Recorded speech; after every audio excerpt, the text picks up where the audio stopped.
네, 출애굽기 32장에서부터 34장까지 긴 부분이 한 가지 사건을 기록해 놓고 있습니다.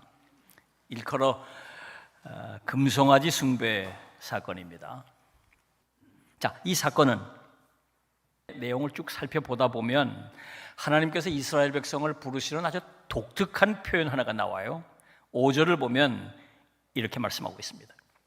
이스라엘 자손에게 이르라, 너희는 목이 곧은 백성인즉. 목이 곧다고 말씀하셨어요. 소에다가 멍에를 씌우고, 그리고 밭을 갈게도 하고 운반도 하게 하고, 그때 소에다가 멍에를 매려고 할 때 대부분의 소들이 저항을 하죠. 그러니까 목이 곧은 백성이라는 말은 바로 저 소와 같은 백성이다, 그런 말이에요.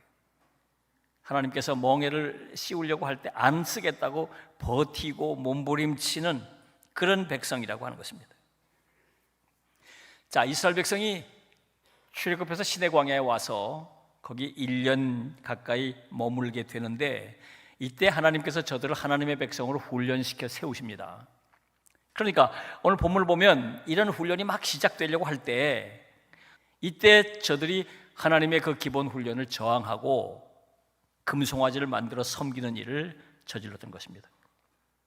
소가 멍에를 매지 않겠다고 버티는 것처럼 이스라엘 백성들이 하나님께서 하나님의 백성으로 훈련시키는 것을 저항하고 버텼다는 거예요. 그래서 하나님께서 목이 곧은 백성이라고 말씀하신 것입니다. 자, 그러면 이 목이 곧은 백성은 그 시절 그때의 금송아지 사건을 저질렀던 그 사람들만 목이 곧은 백성이었을까요? 사도행전 7장 51절을 보면 이렇게 기록하고 있습니다. 목이 곧고 마음과 귀에 할례를 받지 못한 사람들아, 너희도 너희 조상과 같이 항상 성령을 거스리는도다. 스데반이 예루살렘에 모여있는 사람들에게 한 말인데, 너희도 목이 곧다. 목이 곧은 백성이라는 것입니다. 그렇습니다. 목이 곧은 백성은 본문의 금송아지를 섬겼던 이스라엘 백성만이 아니었어요. 구약시대의 이스라엘 백성들도 그랬고 신약시대의 그리스도인들도 마찬가지였다, 그 말입니다. 그러니까 목이 곧은 본성은 인간 공통적인 것이라고 할 수 있다, 그 말입니다. 아담이 범죄하고 타락한 후에 인간은 모두가 다 하나님 앞에 목이 곧은 백성이 되었습니다. 하나님의 뜻보다 자기 뜻대로 살고 싶어 합니다. 하나님의 말씀에 순종해 살기보다는 제멋대로 살기를 원한다. 마치 탕자가 아버지의 집을 떠나고 싶어 하는 것처럼 하나님의 통제와 하나님의 간섭에서 벗어나고 싶어 한다. 이게 타락한 인간의 본성이다. 제 안에도 그런 본성이 남아있고 여러분의 심령 안에도 그런 본성이 남아있다. 우리가 그런 자들이라. 하나님께서 말씀하시고 하나님께서 인도하시려고 할 때 자꾸 버티고 싶고 도망가고 싶고 안 하고 싶고, 그런 본성이 우리의 심령 깊은 곳에 있다, 그 말입니다. 자, 그러면 이스라엘 백성은 왜 금송아지를 섬기게 됐을까요? 금송아지를 섬겼다. 자, 한마디로 말하면 모세의 실종 때문입니다. 사실 이스라엘 백성이 애굽을 탈출할 수 있었던 것 천적으로 모세 때문이었죠. 바로의 공격과 완강한 저항을 물리치고 출애굽할 수 있게 해주었어요. 또 홍해를 육지처럼 걸어서 건너게 해주었어요. 매일 아침 만나를 먹게 해주었고 불기둥 구름기둥의 인도함을 받도록 했어요. 모세의 기도와 모세의 리더십 때문에 하나님께서 주신 것이죠. 그런데 그랬던 모세가 사라졌어요. 40일 안 나타나니까 술렁이는 거죠. 이상하다. 산에 올라갔는데 어떻게 이렇게 안 나올 수 있을까? 불안하고 두렵기 시작했던 거죠. 지금까지 모세는 사실상 하나님의 대리자고 저들에겐 눈에 보이는 하나님처럼 여겨졌어요. 모세를 통해서 하나님의 말씀을 들었고 모세를 통해서 하나님의 존재를 체험했습니다. 그런데 그 모세가 없는 거예요. 없어진 거예요. 불안하기 시작하고 의심이 생겼습니다. 과연 모세가 없는데도 하나님께서 우리와 함께 계시는가? 과연 모세가 없는데도 우리를 하나님께서 가나안 땅으로 인도해 가실 것인가? 모세가 없는데 우리가 어떻게 광야에서 이 생활을 해낼 것인가? 불안하고 두렵고 염려가 생기는 거예요. 그래서 대안을 찾게 된 거죠. 대안을 찾게 된 거예요.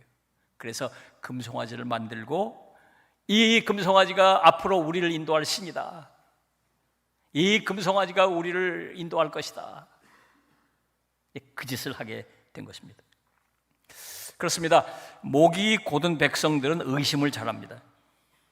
이런 상황인데도 하나님이 살아계시다고 말할 수 있나?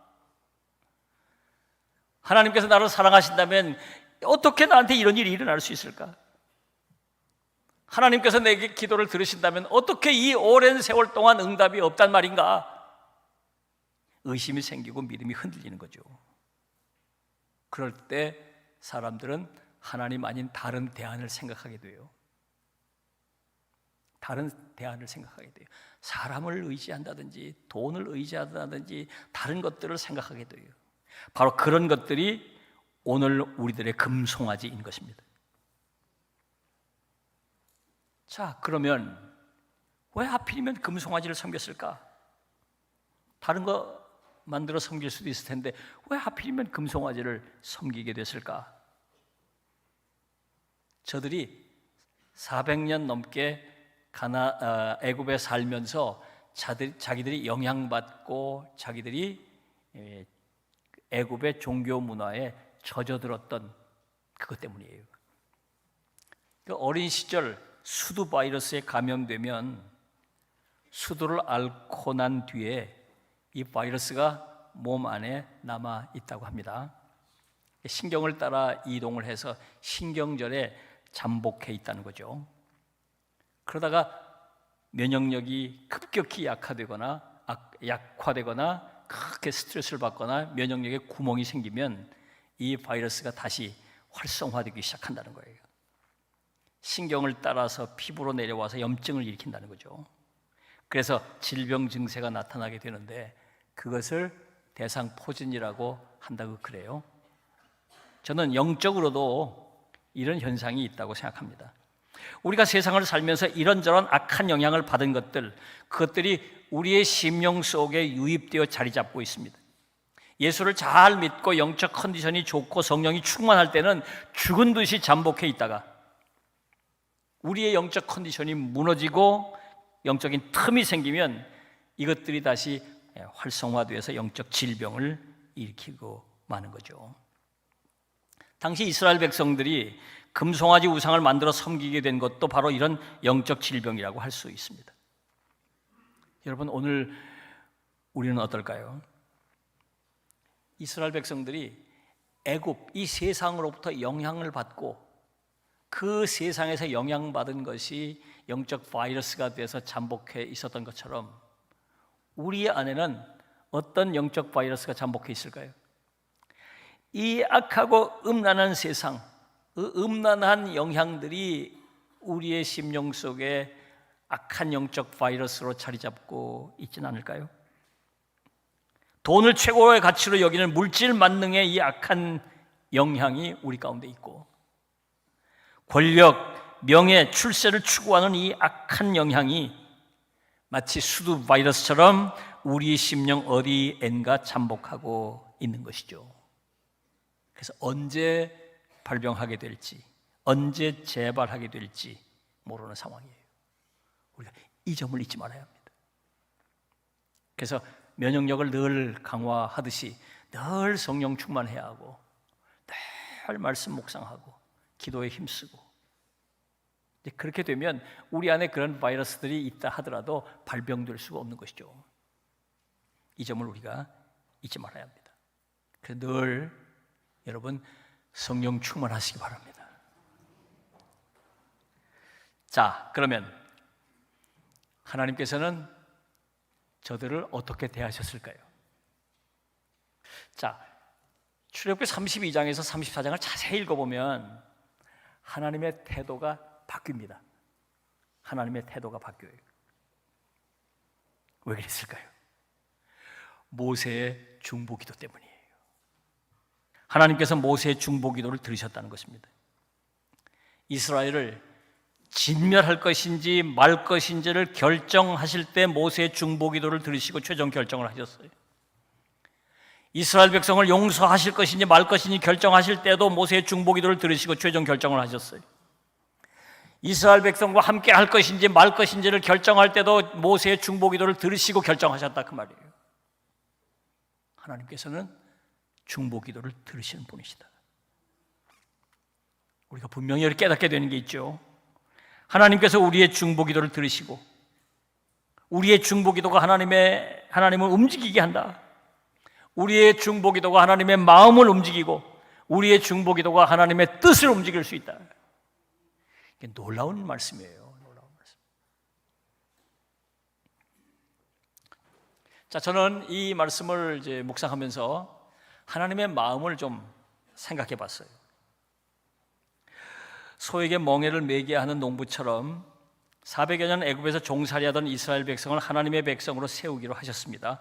그런데 소가 멍에를 매려 할 때 거세게 저항하고 목을 꼿꼿하게 세우고 반응하는 것처럼 이스라엘 백성이 하나님께 저항하고 하나님을 뿌리치고 금송아지를 만들어 섬기고 있었어요. 얼마나 하나님의 마음이 힘들었을까. 제가 이 말씀을 묵상하다가 다시 챗GPT 달리에게 숙제를 줬어요. 출애굽기 32장에서 34장을 읽고 하나님의 마음을 묘사해 주면 좋겠다. 이 장면에서 하나님의 마음을 담아서 표현해 주면 좋겠다. 그리고는 이 금송아지 섬기는 장면을 그려달라고 했더니 아까 보여드린 그 그림이 나왔어요. 자, 여러분 보세요. 저 구름이 좀 심상치 않죠? 구름을 저렇게 그려놨어요. 그래서 제가 물었어요. 왜 구름을 저렇게 그렸니? 그랬더니 답이 뭐라고 되냐면 하나님의 마음을 표현한 겁니다. 하나님께서 막 저 모습을 보고 하나님이 그냥 울고락부락 하나님의 진노하는 마음을 구름으로 묘사했다는 거예요. 그 얘기를 듣고 제가 저 구름을 보는데 야, 하나님의 마음이 어떠셨을까? 그게 느껴지더라고요. 오죽하면 저것들을 싹 진멸하시겠다. 오죽하면 내가 꼴보기 싫어서 저들과 함께하지 않겠다. 그런 얘기를 하셨을까요? 얼마나 하나님의 마음을 아프게 해드리고 얼마나 하나님의 마음을 실망시켜드렸고 저들이 얼마나 하나님을 분노하게 해드렸을까요? 그런데요, 하나님이 이를 악물고 참으셨어요. 견뎌주시고 기다려주셨어요. 여러분, 오늘 하나님께서 여러분을 보실 때 어떠실까요? 여러분이 행하는 일들을 보고 하나님의 마음은 어떨까요? 저 구름처럼 하나님께서 분노하고 계시지 않을까요? 하나님께서 실망하고 계시지 않을까요? 이제 우리가 고개를 숙이고 하나님 멍에를 매겠습니다. 하나님 제게 멍에를 매겠습니다. 씌워주십시오. 이제는 순종하고 그 길을 가겠습니다. 예수님께서 나를 따라오려거든 자기 십자가를 지고 나를 따르라. 바로 여기서 말하는 멍에는 그 십자가를 말하는 것이죠. 주님, 제가 십자가를 지고 주의 뒤를 따르겠습니다. 그래서 십자가를 지고 주의 뒤를 따를 때 주님의 마음이 기쁘실 거예요. 주님의 마음이 시원하고 주님의 마음이 기쁘실 거예요. 여러분들이 더욱더 순종하는 삶을 사셔서 주님의 마음을 시원하게 드리고 주님을 기쁘시게 드리는 삶을 살아가시기를 주님의 이름으로 부탁합니다. 기도하겠습니다. 주신 말씀을 생각하면서 우리의 죄를 회개하고 또 새롭게 다짐하고 결단하는 기도를 주 앞에 드리겠습니다. 다 같이 기도하겠습니다.